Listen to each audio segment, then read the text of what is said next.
Hi everyone, welcome to See You Next Tuesday.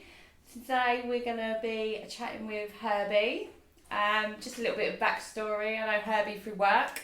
I shared with him that I did my podcast on sexual abuse, and then we shared a story together. I'll let you tell you that. But what are your thoughts on trauma bonding? Straight in there. Straight in there. What? Say, go for the question again. So what are your thoughts on trauma bonding? Trauma bonding. I think that when people find something that is familiar in another person's life, I think you can connect on anything. It doesn't have to be trauma. But trauma bonding is really interesting because I think that there's a level of it where those who find comfort in their trauma or in their pain find others who also find comfort in their trauma and pain, and then they gather together. Yeah. And then sometimes people never fix anything. But then there's also those who share stories, and those who have healed through certain areas of those traumas, then find where they've healed, the other person's healed, and then they can swap stories there in order to encourage each other, find each other's way up. But it's that familiarity, isn't it? Yeah, there is a real familiarity, and I think there's a nice thing about not being alone in it, for me anyway. So that leads me on to say, tell me a little bit about your story. Which part? I've got several stories. Start at the beginning, Herbs. I think we've spoken about sexual abuse from a female perspective. It'd be really nice to hear from a male perspective. Okay, let's go from my first encounter. We can call it that, I suppose. At the age of 3, I was on an outing with my mother, and the whole idea was they were getting into the back of a truck, going to a place, then all the adults would drink, and then the kids would just scatter off and go and do something. And so what ended up happening was the adults did their thing, and this was at the age where kids were just left to go and take care of themselves, right? So the kids were left to their own demise, and I remember vividly from the point where I was taken by the hand by some older children, and we were led into what seemed like a barn. The door was closed, and there was something that looked like a table like that, and I was stood next to a little girl who was around about my age and height, and the older kids took the little girl, laid her on the table, and then undressed her, and then I was taken and undressed and placed upon the little girl. And I remember vividly as a 3-year-old looking into her eyes, looking around the room as all the other children were laughing as they used us as sex toys to do things. So that was my first encounter. Wow. Yeah. Wow. I'm almost lost for words, really. When did you become aware in that, like with that incident, that wasn't, like, did you have any fear at that point? I know you're so small, but can I just ask a question? Did you have any awareness at the time of that was, you're so young? Yeah, but I was aware that something wasn't right. Wasn't right. Yeah. So you knew even as small as and that. my brain logged the Right. whole, I can see it in colour, the whole thing. I've got it Wow. etched in my brain right now. I can see everything. Yeah. So it was clearly traumatic, and it was clearly an incident that occurred that has etched into my brain. Yeah. It was like it was branded in. And so I guess I'll never forget that. But the feelings that are with it, I can see fear, I can see confusion, I can see neglect. I can see it because I looked for my mum. Yeah. I looked for the adults, and all I saw in the room were just all different height children standing around a table. Wow. Yeah, it's really interesting. And no one, not one of those children around you, came forward. No, because what had happened was I didn't know any of those children. Wow, so you didn't even know anyone to even go for help? No. And I didn't know that I needed help. Yeah. I do, and one thing I really remember is looking down at the little girl's face and her being in complete terror. Oh, Yeah, that was And brutal. having That etched etched in in my your brain mind. because I was face to face with her, and that's. Oh my god. It's funny the way you said brain, but you hold your Yeah. yeah, heart. both of us literally Yeah. went there. Heart. Both of us went there. It's definitely an etched memory. It's branded. Yeah. Wow. So you said your first experience, so that leads me to think there was other. Yeah. Another occasion that's etched is, again, because I grew up in the society where your kids were just left to go and do stuff while the adults went and did stuff. My mum worked 3 jobs. And again, I don't hold her responsible for these things that occurred. It's just that was the culture and the thing of the time. So I was left to go and ride my bike to my auntie's. I was about 8.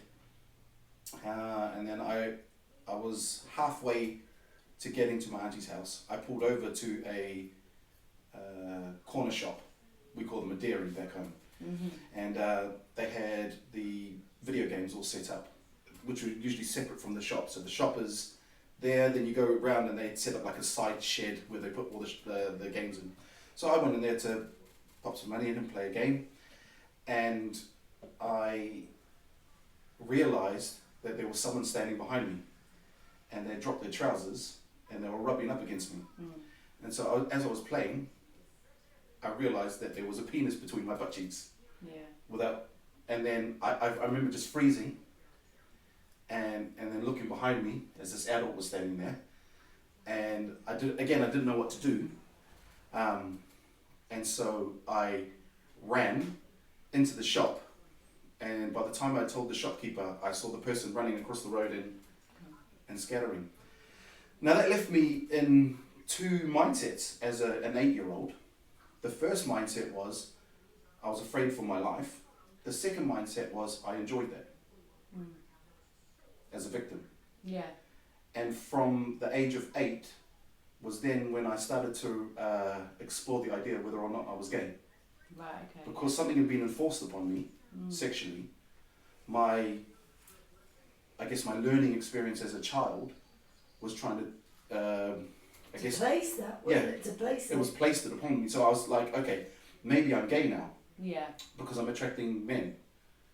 Yeah. And then, so I then had that to carry into my teenage years from that part, because leading on to that, my stepfather would come home drunk, and so I'd be asleep, my mum would be asleep, my stepdad would come home, hop into bed with me, pull my trousers down, start to fondle me. And so I thought that because I was a really pretty child, my children are very pretty boys, and so I was a very pretty child. I don't know what happened after that, but beautiful. but yeah. So I was a very pretty child, and I thought maybe I'm attracting men for a reason. This is at a young age. Yeah, yeah. So then I I became. like how it's your problem. Yeah. Already it's your problem. Yeah. 8, Yeah. it's your problem. And I had to grow up very quickly. So what that did was it imposed an adulthood and adult thinking upon me, because now I went into survival mode. Because trauma does that to you. Yeah, Flips that switch, doesn't it?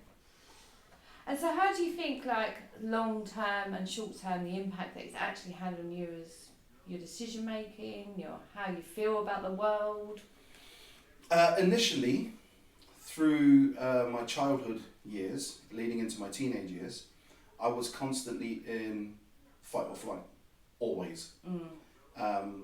Trust was never there for any human being, and the older I got, the more solidified those decisions became, that no human could be trusted, male or female, and that I couldn't even trust my own decisions, because again, around about that age, at age 9, 10, I started experimenting with another boy.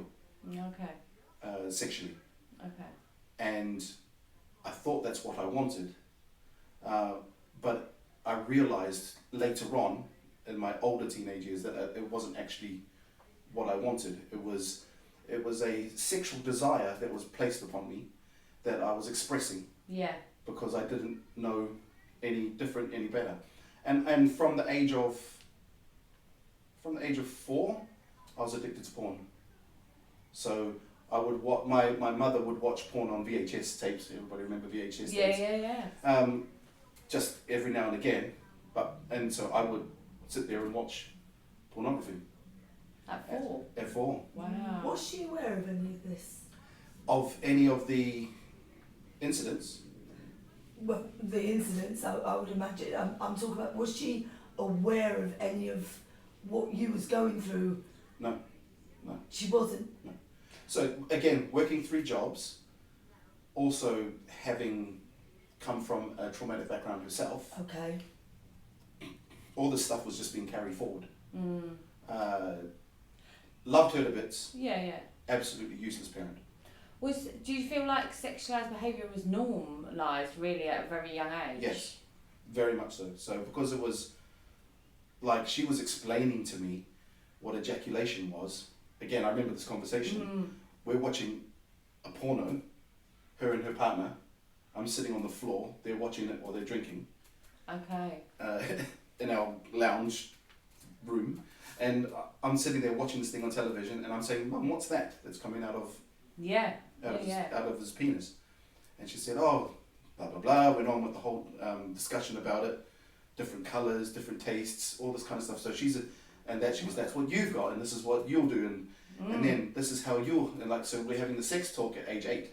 So this has been normalised? Yeah. Almost. Sexualised behaviour. Yeah, absolutely. And then leading on to that, at a very young age, for a birthday present, her birthday present to me was a prostitute. Oh wow. For my first encounter for sex. Sex, yeah. And what age is this we're talking?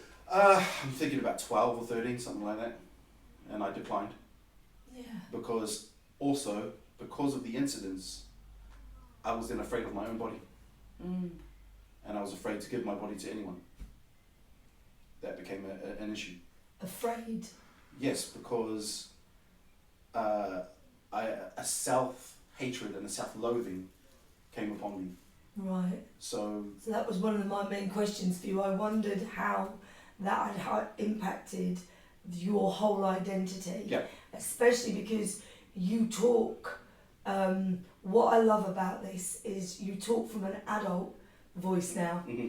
And obviously you can tell that you've done a lot of work. Mm-hmm. But we're talking collectively about a child. Absolutely, yeah.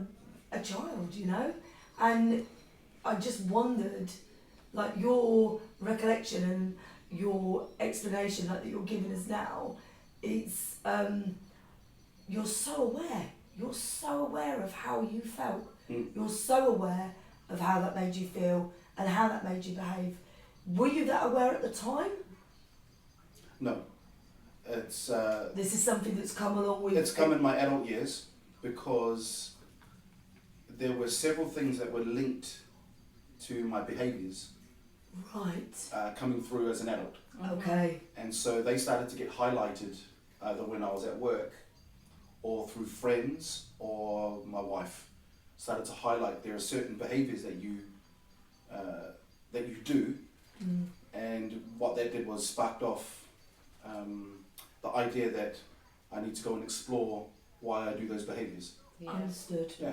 Yeah, so you took a deep dive on that instead. Absolutely, yeah. Yeah. So I spoke with Lucy, is that I got to level 3 of my counselling, and doing that journey alone opened up a whole bunch of can of worms and everything, but it also was very helpful.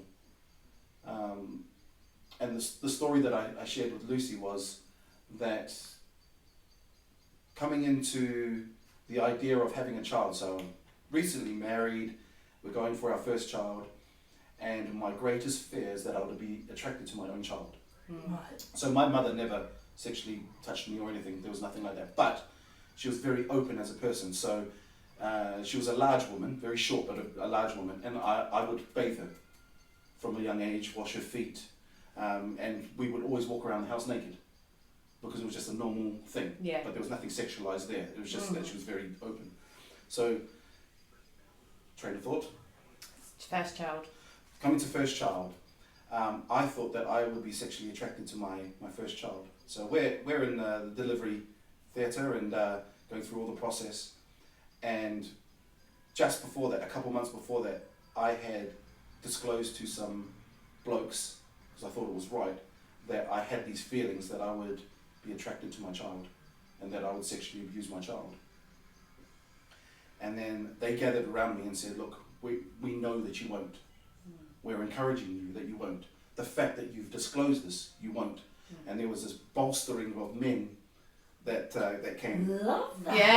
Yeah. Because we don't, it's like a secret society. We don't know that men do this. Yeah, I'm not entirely sure men do. Right, you just. But I put myself in that position Right. because of the desperation to want to be a good father and not pass on any of my baggage to my child. I love that. I sincerely love that. Mm. I love that. That's really moves me because you don't often get people being that brave, being that vulnerable, willing to be that rejected, because that's normally what society does to us that own shit like that. Sure. Yeah. So the fact that you did that Mm. and that was what they did, fucking good on you. And I guess we have to choose the people Yeah, good on them. correctly. And there were five blokes that I pulled aside and told them all together. And they gathered around me and they bolstered me up. So then we're a few months down the road, we're in theatre, baby's coming. It's a traumatic birth because baby won't come out, he's premature.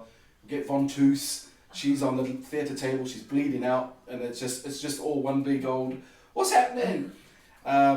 Baby comes out, we cut the umbilical cord, they clean him up, and then they pass him to me. My first hold. I'm holding my child, I look down at his face, and I realise that I'm not attracted to my son. What a relief. So I burst into tears. And I'm sure they're thinking, I'm bursting into tears because I'm holding a baby. I'm bursting into tears because I know that I am not attracted to this child that I'm holding in my hands. What a trauma release. Because if I was, I would probably have ended my life. That's Because really there's no other honest. truth. There's no other choice. No, yeah. And I'm smiling all the way through this story because I know the end result. And it is a massively powerful story, and I can resonate with that. Not so much that I felt I was going to be attracted to my child, but everyone else would. So I really struggled with that in terms of having my first child. So when I hear your story and I know the ending, that you're going to be like, yes, I'm not sexually attracted to my child, that just, I couldn't help but smile all the way through the story, even though it's dramatic. Sorry, I've just got to elaborate on that a little bit as well. Like, what did that feel like for you?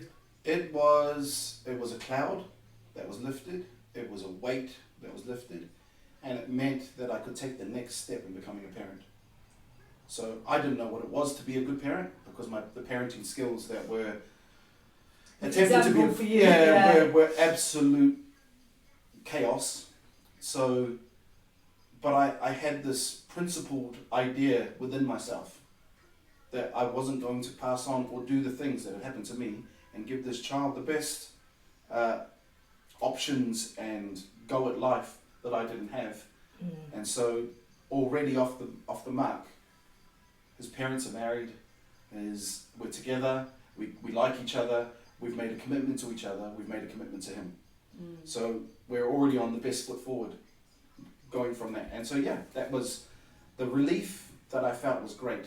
But in all honesty, I don't think I could have handled the idea of being attracted to my own child and then imposing that upon them. There was nothing from that. Well, I guess it's quite extreme to say I would have taught myself. I probably would have, but there's also a second option to get out of the whole situation. I would have just left them.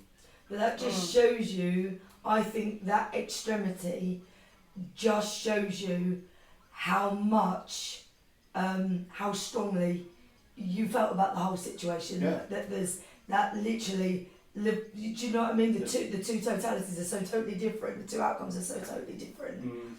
That's how bad you wanted to do the right thing by them. Sure. I think then, and to have like that situation with those men actually, like have that be evident for you as well. Then they knew, they saw something you couldn't at that time. Yeah. And then when you could, And I think that's a great point because they saw how I was around other children and how I was around their children. and how fathering I was by this nature. Yeah. That it was already intrinsic within me to be a good dad, or at least do my best to be a good dad. Yeah. Because there was never any attraction to anyone else's children. Yeah. But it was just The in my fear. brain that I was going to be attracted to my own. Yeah. But do you not think that's also really impactful on how much pain was inflicted on you, that you would then no longer want to pass that pain on to some Absolutely. other child? I remember telling my wife that there will always be baggage that we pass on to our kids. Yeah. But the more baggage that I can get rid of and clear up, he won't have to carry so much, because he's going to have to carry his own. Yeah. Love that. I really love Yeah, I work on that on the daily.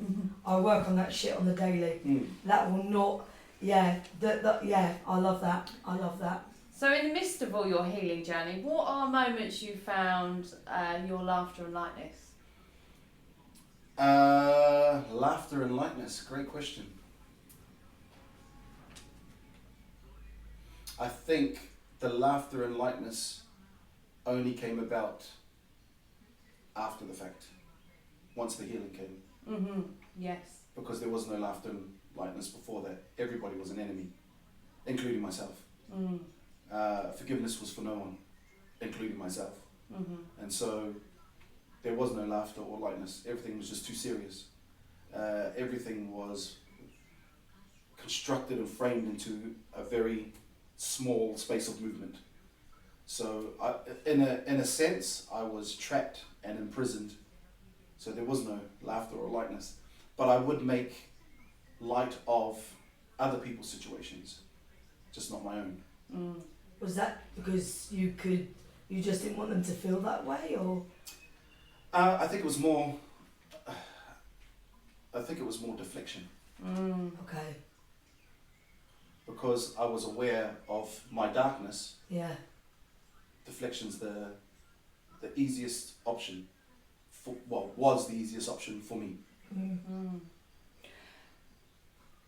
What do you want other people, like, you've really been vulnerable today, and we're really grateful, because for me, hearing men be vulnerable is really powerful. I don't think we hear enough of it.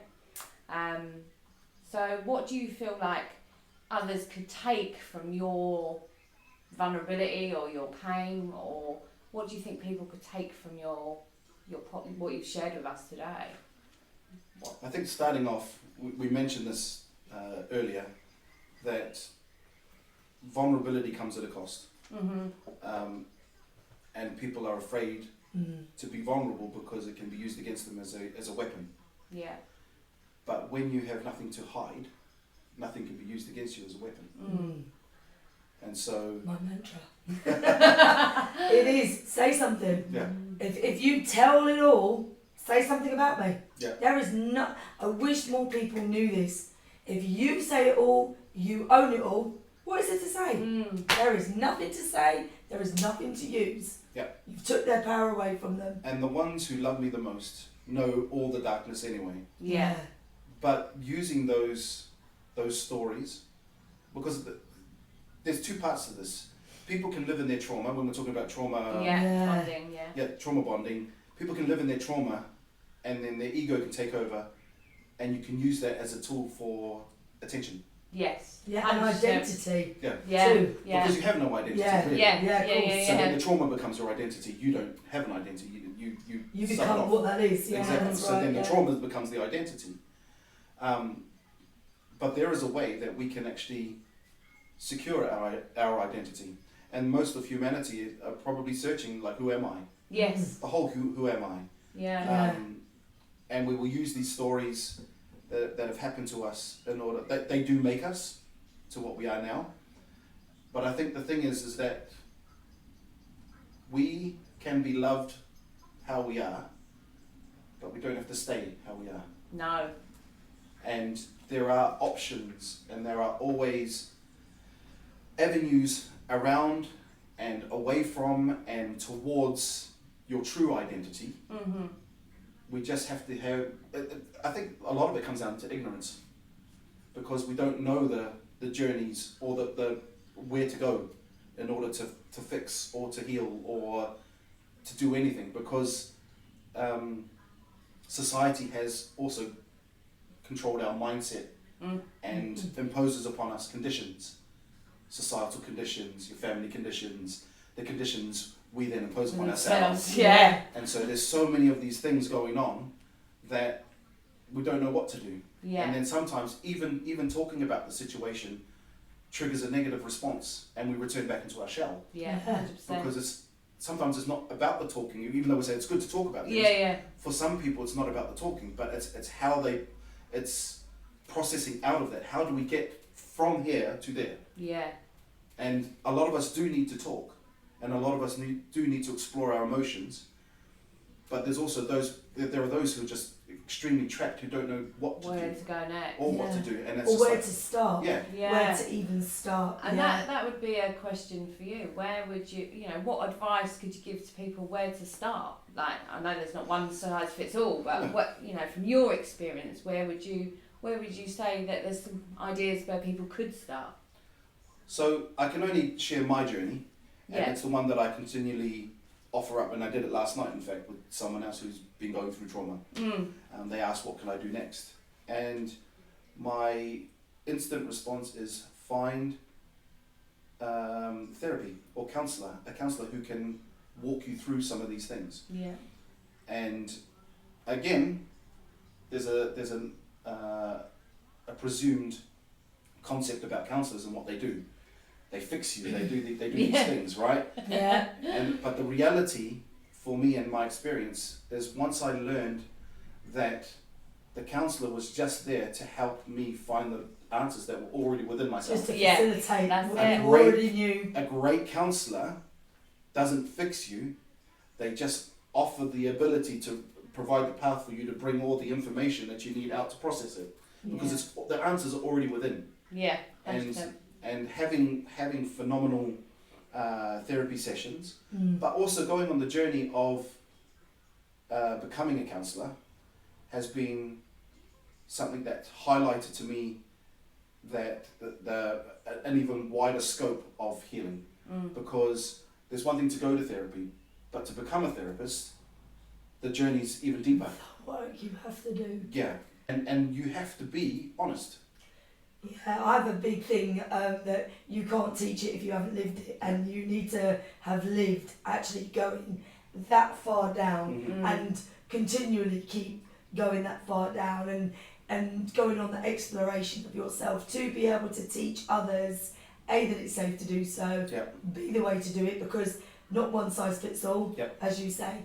And not one counsellor fits all. Not one counsellor fits all. We've had this we did that last week. Yeah. And obviously, it's you can't hold space.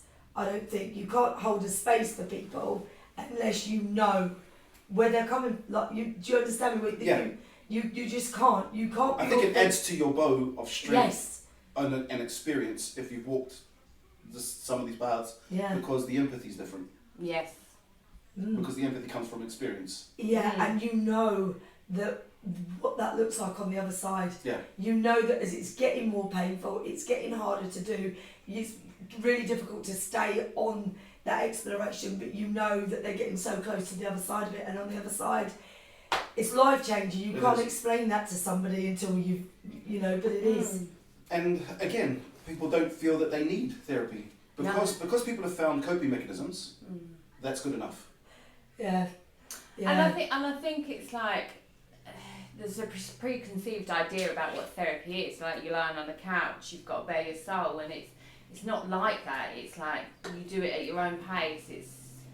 It's a different sort of it's a different pace. It's not. I think people feel like you go in there, you open up your soul on the first session, and it's all exposed, and let's go. To be fair, the television hasn't done that justice, No. because all we get is the Freudian psychotherapists with their board and people like that's what you see all the time on TV. Do you know what my biggest fear was with going when I first started? Was I was so filled to the brim that I was frightened of losing my mind. If I let one piece of it out, I actually got to the point where I thought, if I just go mad, it's going to be easier than doing this. Let go of versions, because I feel like I was a victim very much so as a child, and then all I've done is fight to try and people see me as a survivor, not so much feel like a survivor.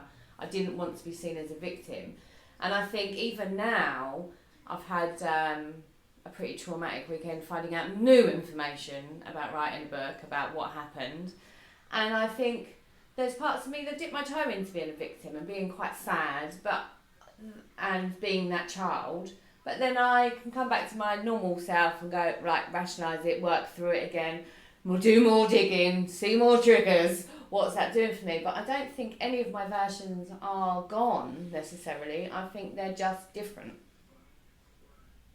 Healed or different? Healing. I don't know that I'm healed, no, I'm not, or that I'm definitely not fixed. I am healing consistently, always. Yeah, always. This is what I'm saying. It's an ongoing thing. I just, It's an interesting concept of previous versions of oneself, because the previous versions of myself, I don't recognise them anymore. Yeah. I've almost surpassed them. Shed a skin almost. Correct. It's like I've evolved into where I was supposed to go. And I think, and I know that we had not a slight disagreement, but it was a it wasn't a disagreement. It was a different point of view concerning forgiveness. 100%. We are definitely on different paths there. Correct. And do you think that's from a different form of, like, some people heal differently, don't they? Like they, like we forget. I'm somebody who I don't hold those grudges, if you know what I mean. I see things for what they are and I explore them on such a deep level. All I can do is hold space for who they were, because it's not my business. Yeah, so the way that I saw forgiveness is, and I'll use the first story. Yeah. So I revisited the moment of the first trauma, where they're holding me above this little girl, and I look around the room, and I stayed with my emotions. So instead of just going through the story from A to B, I stopped and I paused the video. And then I started to look around and find my emotion. Okay, so what am I feeling right now? I'm angry. I'm afraid, but I'm more angry. Where the fuck are the adults? Yeah. Where are those who are meant to be protecting all of us children? Right now, where are they? There's nobody here. So now I'm holding to account everybody who should have been there responsible for me. Because I can't be responsible for me, I'm a 3-year-old. Yeah. So those who are responsible for me are not in this room, they're not present. So then anger started to arise. And then, as that 3-year-old child, I then realized that the broken people who were meant to be in that room are not in that room. I came to a space where I forgave all of those. It wasn't even these kids that needed forgiving, the people who were doing the action. It was the ones who were responsible for all of us that I was holding to account. I had them imprisoned. I was angry. They needed to die. Like compensation. And so now I'm like, okay, all of you people I forgive. It wasn't a big moment. It was just this idea of, okay, I release you from the prison that I hold you in, that I hold anger towards you, and resentment, and hatred. I let that all go because it's poison towards me. Yeah. I'm hurting myself in not releasing you people from what you didn't do. That's huge. And neglect. So in releasing those people, I now have safety in that vision. So I can visit there all again. I can be little me. I can be in that moment. I can see, I can feel. I still feel sorry for the little girl that's below me. I feel sorry for me who's been held in position there. I feel sorry for the kids who are doing and I'm like, I'm sorry guys that we're all going through this right now. Yeah. Because I can look at that in that moment.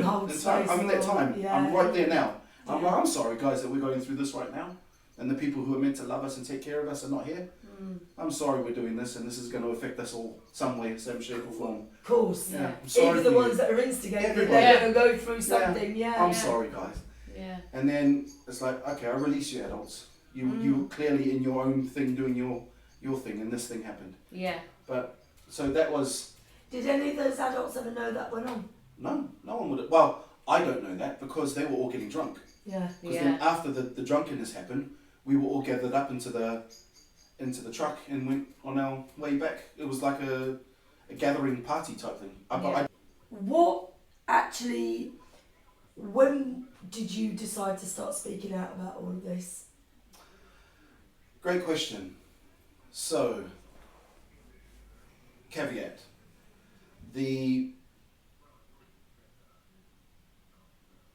All of this kind of came to a big ball of energy around about the time that I had a spiritual encounter. Wow. Ah. Love this. That's what Very actually well. happened. So in 2014 is when all this kind of started to come together. And I tell the story and I never expect anyone to believe me. I'll And it's believe you, okay. trust me. It's okay, but I'm okay with But it. it's your story, yeah. Yes, because there are certain experiences that people have and you're like, oh, that's great. But I don't expect anyone to ever believe this story. But this story happened to me. It was, again, imposed upon me, but in a nice way. And I didn't make it happen. So, 2014, I am driving in my car to work. No, 2 weeks prior to this, there were two incidences. Cool. 2 weeks prior to this, I am sitting in my front room having pizza and a mango drink with a friend. And I have this spiritual encounter. We were atheists. I was an atheist at the time, having a conversation about how much I didn't believe in God in my front room, eating pizza and a mango fizzy. It couldn't have been Love the less atmosphere. Like Zen. like there was no yoga, there was no meditation, nothing. Pizza. So there must have been something on that pizza. Anyway, we're having this conversation about how much we don't believe in God. And then I can only say that day my eyes, you know when you have a really tough day and everything is opaque? Yeah. It's a fuzz. Yeah. You know those fuzz days? Yeah. So I'm having this huge fuzz day. We're talking about how much we don't believe in God. And he then asks a question which doesn't make any sense, which then starts off an internal dialogue within me, which makes me ask a couple of questions. By the time I'd finished that internal dialogue, I then say, well, if that's the cost of believing, I believe. If that's the cost Of believing, then I believe.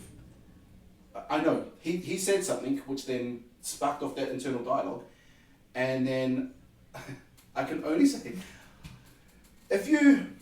What was the question? Can you remember? I remember it all vividly. Okay.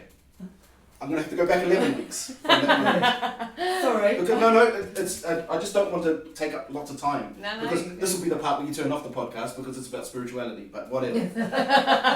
So, I'm an atheist. Very happy atheist. I'm watching Facebook. I see a video come up. There are these three guys in a, when you go to a fair.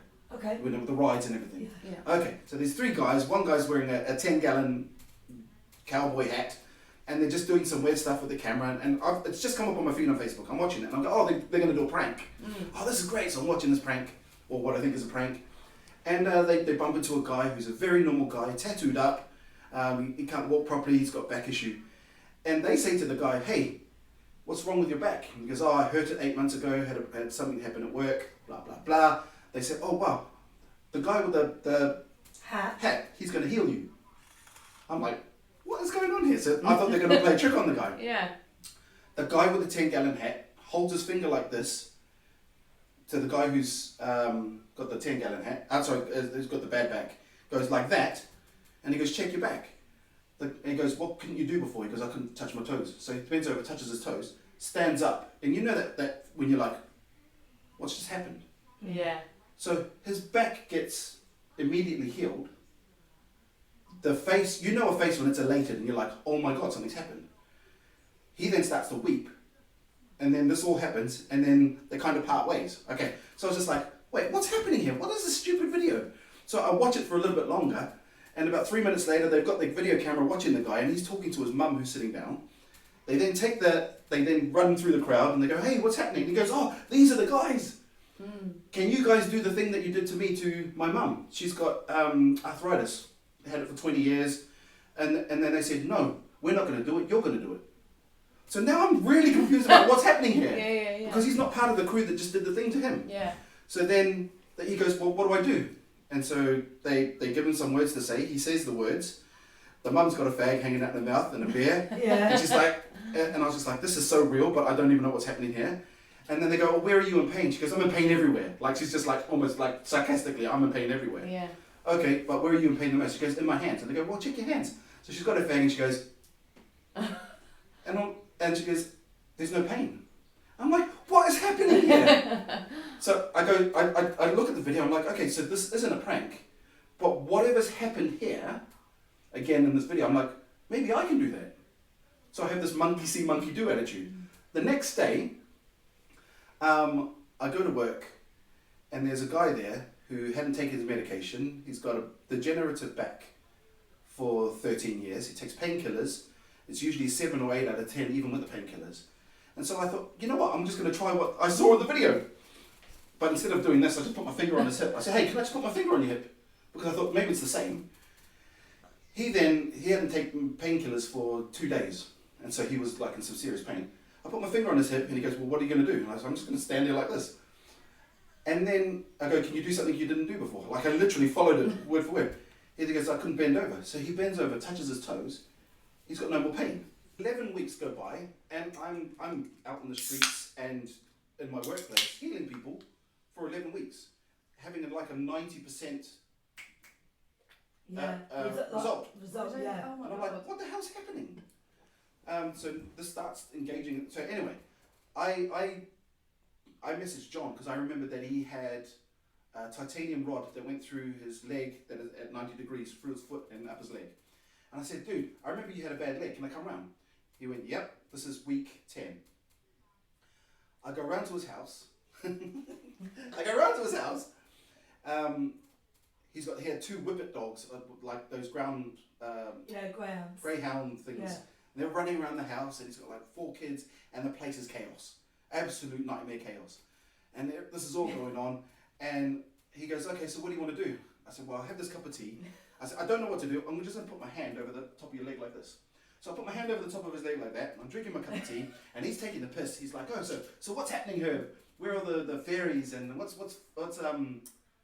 is Santa Claus doing? And I said, like, he's just taking a piss, and I don't blame him, because it was really weird.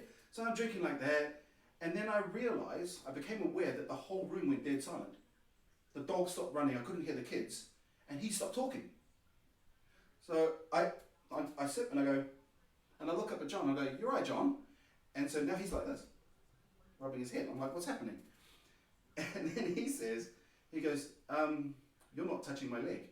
And I went, I know I'm not touching your leg. And he goes, but I can feel a hand on my foot and on my leg, moving it backwards and forwards. Wow. Right. So I go, I'm done. And I leave. Keep your friend. I don't know how to process that. I'm leaving. So I leave his house, and now we get to week 11. He comes over to my house with pizza and mango fizzy. So we're sitting there talking about how much we don't believe in God. Right. And so this is the man that does the hand and movement. Yes. Right. So, and we're both atheists. So then he says to me, he goes, Herb, because I was trying to bypass anything with like, I don't want to talk about it. I'm diverting. I'm like, I don't want any involvement in whatever's going on here. Whatever happened. I didn't even believe him. As long as it wasn't me touching you, it doesn't matter. I didn't believe him, what he said. Right. Yes. Wow. Yeah. And so I didn't believe what had happened. So now I'm trying to get myself into it. Like, this is so. So we're sitting there eating, and then he then brings up the question. He goes, Herb, last week, the thing that happened. And I was like, yeah. He goes, I still don't believe in God. And I said, neither do I. Neither do I, bud. And he goes, but something happened. I can't attribute it to anything, but I've accepted that something happened. Why can't you? That was the question. Oh, wow. I don't believe in God, but something happened. I can't explain it. I can't attribute it to anything, but something happened and I accept it. Why can't you accept it? Which then started the internal dialogue, which was, why can't I accept it? who did it? Like, who did it then? Who touched it? Who touched it? Because it wasn't me. I've only got 2 hands. And by the end of the internal dialogue, it was like, well, what's the cost of believing in God? That's a deep one. Yeah, what's the cost of believing in God? Because the only thing that prevents us from believing in God is our preconceived ideas of what people do who believe in God. They're weirdos, they're dickheads, they're hypocrites, or they've got a weird God, or They've like got an agenda. And the establishment itself isn't God. Correct. That's Yeah. the thing, organisation, the institutionalised The thinking, abuse. the children touching. Yeah. We've got all these things like so, but that all gets attributed to God, not the people who represent the God. Yes. So I'm like, what's the cost of believing in God? And as soon as I weighed up that cost, I went, well, like people will think you're an idiot, you're a blah blah blah. And I'll go through this, and I was like, well, if that's the cost, I believe. And I literally came to that decision, and this is where the spiritual thing happened. And as soon as I said, well, if that's the cost, I believe, and I said it out loud. Even though he didn't know what was going on. Yeah. I'm having an internal dialogue. Yeah. Like, there's a monologue happening here. Well, if that's the cost, I believe. And as soon as I said those words, and this is the part that I don't expect any one of you or you to believe. I don't. And it's okay. I physically felt like I had a helmet taken off my head, a backpack taken off my shoulders, like a weight, a burden was lifted physically off me. And remember I said I had that opaque day. It was like, you know when you dive into water and you come out and the water washes over your face? Yeah. I physically saw something fall off my eyes from inside out. And I went, what was that? But here's the killer, because I was already automatically starting to disown my experience and trying to reason it away. And then John said to me, Herb, what happened to your eyes? Whoa. So the thing that happened to me internally is now being Seen seen externally by someone else who doesn't believe that has just accepted and watching me and I went, and can see it happening. can see it happen. He goes, something happened to your eyes. Your eyes changed. Wow. And I went, you saw that? And he went, yeah. And so now there is this presence that fills the room. I will call it peace. Yeah. I will call it love. I will call it life. I will call it lightness. You asked before about light and laughter. It all filled the room in one go. And I looked around the room, and it's just a simple room like this. But it's almost like my brain, my spirit, my soul, everything came alive and was joined as one. And I could see like there was a billion different shadows of lights in the room. And I was just like, beautiful. I was like, wow, what's this? And then this is what happened. So that's the first part of the spiritual encounter. The next part that happened was, I'm not sure if you know the term hamster brain. Yeah. When I've lived with ADHD all my life, so that constantly I'm planning for tomorrow. I'm already fixing the crap that I did yesterday in my brain to try and... Cheers to that. So I'm already doing this stuff. My hamster brain got switched off. Completely. Dead. I couldn't hear my own internal dialogue. Voices, nothing.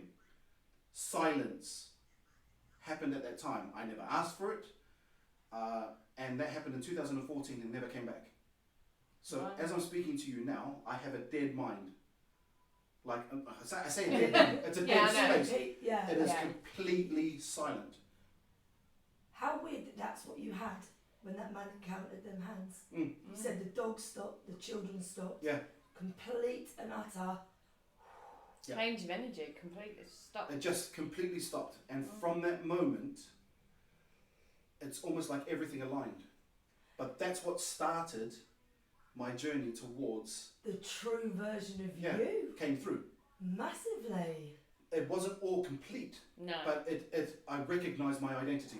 My identity came through. Fantastic.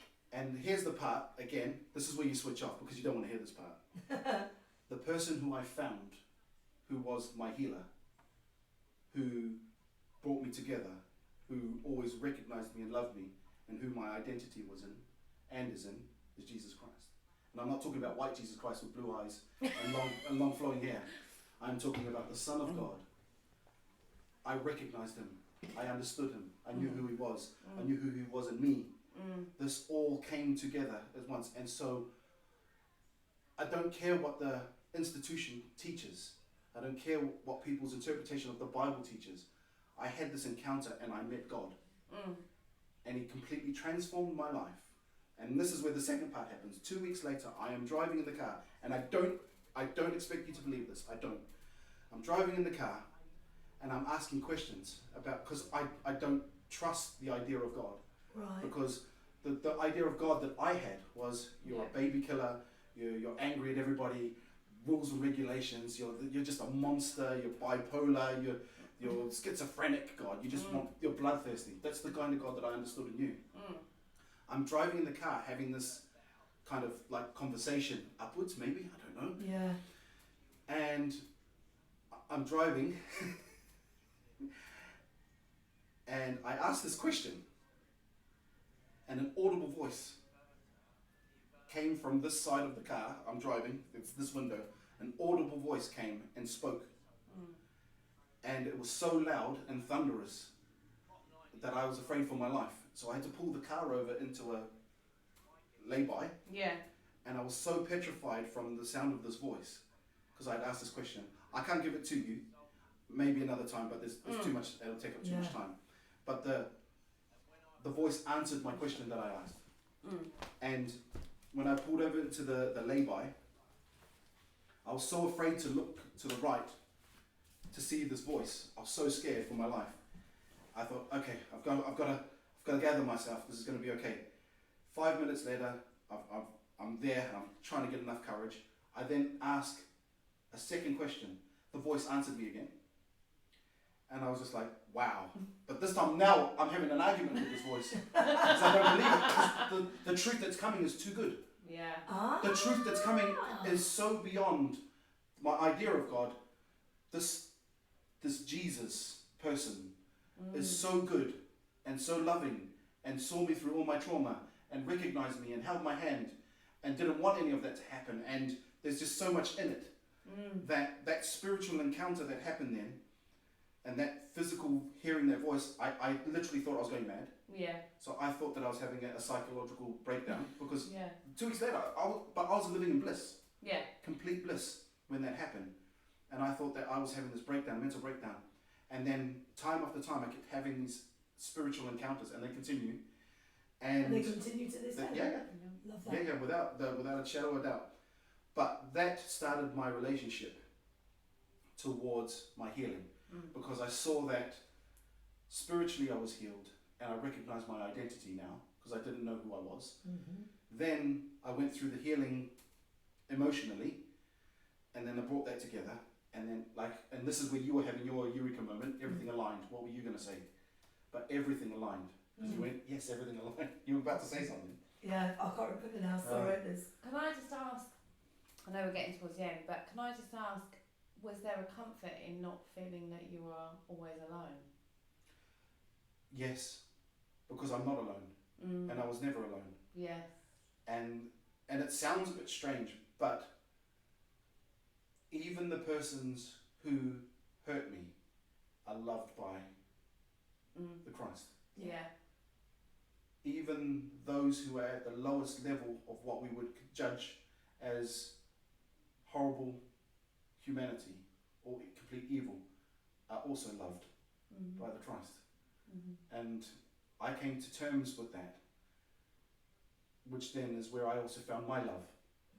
Because I personally don't have the capacity to love people in a way that I would like, but I can draw off the love of the one who can. And it's That's his a love. huge admittance, that. Yeah. Well, I don't have the capacity to love. I don't have the capacity to love my own children well. Why? Because I'm too selfish. Oh, I have this conflict. I'm the opposite. I love them that much. I will literally, as we have this conversation, I will literally give everything up. But why do we do that? Me, I know why I do it. Because it scares the hell out of me. They won't love me and like me. And I know exactly why I do it. And that's where the and fear I work on, all the time. Yeah. This is why I said to you, I work on the daily on this. Yeah. Do you know, because I love them, and my capacity to love is so big. Yeah. It's so vast, and it's so, and I know it's my kryptonite as well. Sure. Well, what I would speak into that is that then it's a what I would see is that there is a point of view or a expansion of what we think love is. Because love is not fair. And love is not bound in fear or raised in fear. Complete love is perfect. Yeah, and just as it is for exactly who they are, Yeah. with no conditions, no stories, no control. And no that's, control, is that why no, you no, and this you is can't love? Because you can't give that perfect. Because none of us can. Actually, So can we? I've accepted that I'm not perfect and I don't have the capacity to love as I would like to. But I can grow into that love. And I can draw from the one who does. I love And that. so then it's not based on my ability, but I take from that and I grow in capacity. Yeah, lovely. Because God is love. Yeah. Truly, God is love. And that's what I recognise. That if God is love, which then made me go on an exploration to find out the true nature of God. Because man has made God into the image of man. Massively. Yeah, massively. Instead of making God into the image of God, God is love, God is peace, God is kindness, God is compassion, God is all these things, God is forgiveness, God is life. And that God lives within all of mankind, whether you believe it or not. I didn't believe it. I just became aware, my eyes were opened to the fact that the Christ and the love of God and God himself lives within me, also lives within you. You are his fingerprint to this world. Whether we believe it or not, I'm not here to pull anyone any which way. But for me, God's fingerprint is upon all mankind. We have the power to make the choice of life or death. Yeah. And so those people who made those incorrect decisions upon my life made a choice of death. But then out of that, God was able to turn it around so that it became life. So now I can turn this into life. Yeah, I mean, I definitely feel like that is a whole subject that we'd love to come back and discuss. Because to be honest, that's triggers some internal questioning and internal dialogue when I'm listening. I'm thinking, yeah. So I think that after digesting, it would be lovely to. I absolutely I love your bravery. I love your. Appreciate it. I love your bravery. I love that. She does love that. I know. I think you're trying to say something. Because people are just not that honest. They're not that honest. They're not that open. They're not that willing to share. And I think, I think this will do wonders for a lot of people. Yeah, I hope so, because my heart's desire, as I was telling Lucy, is that my heart's desire is for men to find freedom. Yeah. And I want all people to find freedom, but I have a closer inclination for men to find freedom because I found freedom. Yeah. And I would appreciate for more men to find freedom because we've got families that are breaking down because we don't have mums and dads together anymore. We don't have the family unit. It's just broken apart. Everything's just destroyed now. Communities. Yeah, and also communities, everything like that. Yeah. But Agreed. men are an important part of our society. Yeah. But they're not anymore. And I'm not trying to bring back a patriarchy. That's not what I'm talking about. I'm talking about women and their femininity is important. Yes. Men and their masculinity is important. Yeah. And together, we're a force to be reckoned with. Massively. Yes, 100%. And then on top of that, Preaching to the choir. if we can find our identity and we can unlock our spirituality and we can find all of our healing, oh my goodness. Christ, powerful. Yeah. Is there anything else you'd like to add? No, just thanks for having me. Appreciate it. And we'd really love to have you back on. You've literally given me about 4 more podcasts that I want to talk about. So thank you, Herbs. And thanks everyone who's tuned in.